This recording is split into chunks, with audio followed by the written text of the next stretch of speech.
Good morning guys, nandito na naman po ako nagbabalik. So ipapakita ko sa inyo yung update natin doon sa ginagawa ko na airbag. Pakita ko naman sa inyo.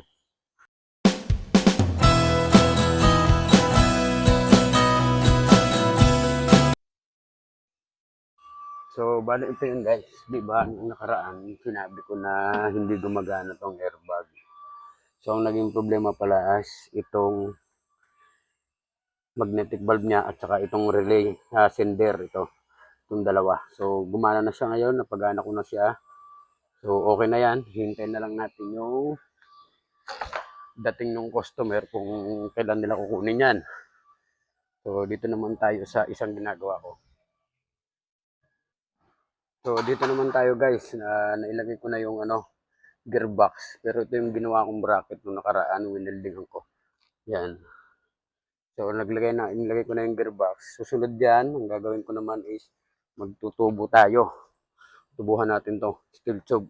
Steering to power steering. So, yung gagamitin natin, steel tube, 12mm. Tapos ito 516 para sa clutch. So ang gamit natin yan ay bender 516, bender na 38, 12mm. Tapos siyempre flaring tools, rubber tube. Yan. So bali bukas na naman ito. Pakita ko sa inyo bukas pagtapos o kaya mamayang hapon kung tapos na. So ito na nga guys, tapos na yung tubo natin. Isang in, tsaka isang out. Yan o. Yan. Ito naman yung sa clutch. Puntang clutch booster. Yan. Yan. Naka-bracket na yan o. Hindi ko na pinakita kung paano kasi paano binabaluktot kasi maraming baluktot. Tsaka hindi naman yan importante sa inyo.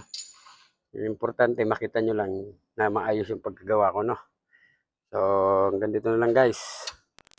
Maraming salamat. Yun lang.